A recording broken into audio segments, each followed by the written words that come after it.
okay, we're back now, and I got my Bella Bunny from upstairs.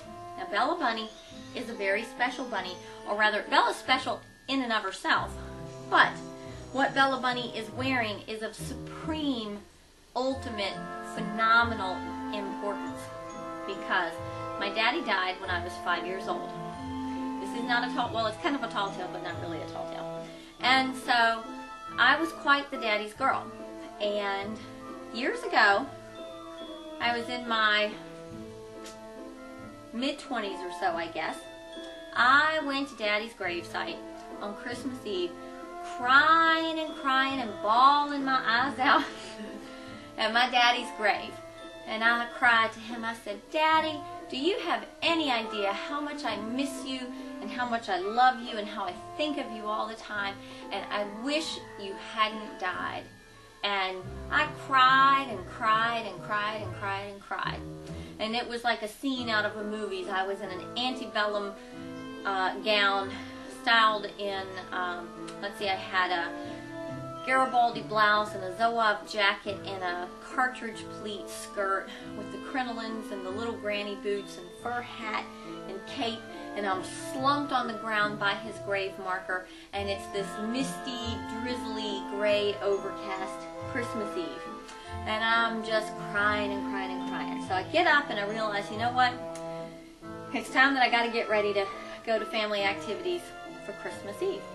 And so this was at a point in time where my mother and I were having pseudo-tolerable relations. Her mother is a baddie girl.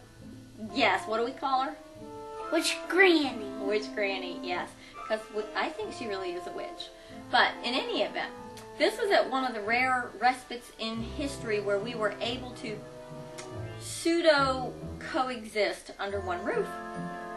And as I get to my mom's house, my mom says, "Terry Lynn, here's a bag. You need to take it. If you don't want what's in it, I'm going to throw it away."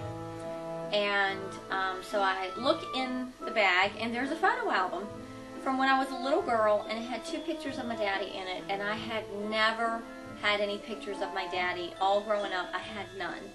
And as an adult, I had no pictures. And so I saw the pictures, settle down, monkey, and just started crying. And then I opened this little box. It was like maybe the size of a scarf box, and it had this adorable little mint green dress in it, and the top of it, I don't know if you can see, but the top of it is smocked, and my Aunt Nancy smocks. And so I said to I asked my Aunt Nancy, I said, "Aunt Nancy, did you see it?" I said, "Did you smock this dress for me when I was a baby?" Aunt Nancy looks at it, she says, "No, Terry Lynn, I didn't." So she says, "Alice, where did this dress come from that Terry Lynn has?" And my mom came up to me. Now keep in mind, I would go to the cemetery every Christmas Eve. Really? Oh yes. And every Christmas Eve I'd visit, I'd put flowers out, but this was the first Christmas Eve that I had just been bawling my eyes out, asking Daddy if he knew how much I missed him and loved him and how much I wished he had never died.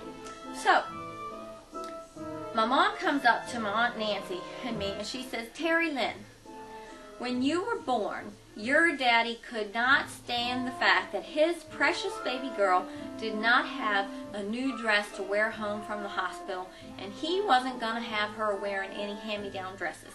So while you were in the hospital, he went to the store and he picked out this little green dress just for you so you would have something new to wear home from the hospital." That's how tiny you were? That's how tiny Mommy was. Mommy used to fit in this dress that my Bella Bunny is wearing. And so at that point, when Mom told me that, I was blubbering and bawling my eyes out. Nobody could understand what in the world I was thinking. Oh, my baby dress and this and Daddy. They thought I was crazy. But I knew, I felt that that was Daddy's way of telling me, "Yes, Terry Lynn, I know you miss me and I know how much you love me." And so for a while, baby dress hung in my closet, a little hanger with my little baby sweater that I wore home from the hospital. And I kept baby dress safely guarded away from any harm, hanging on a hanger in the closet. And then one day I looked at Bella Bunny. She was wearing her ballerina tutu at the time, mind you. And then I looked at baby dress and I thought, well, I think baby dress would fit on Bella Bunny. So I put baby dress on Bella Bunny, and baby dress has been out ever since then.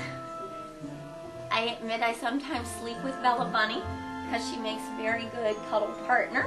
And now Bella Bunny, she sits out in my bedroom on my chaise lounge, and I see baby dress, and I'm reminded of my daddy and how much he loved me. So there. How's that for a tale? It's not necessarily a tall tale because it's a happy one and it's not wild and crazy and sad. And, well, it's kind of sad and all that good stuff, but it's a good tale nonetheless. So, yep, I'm in baby dress. Woo, look at me. Alright, now if anybody at work ever sees this video, they're going to think that your mother is retarded. Bye.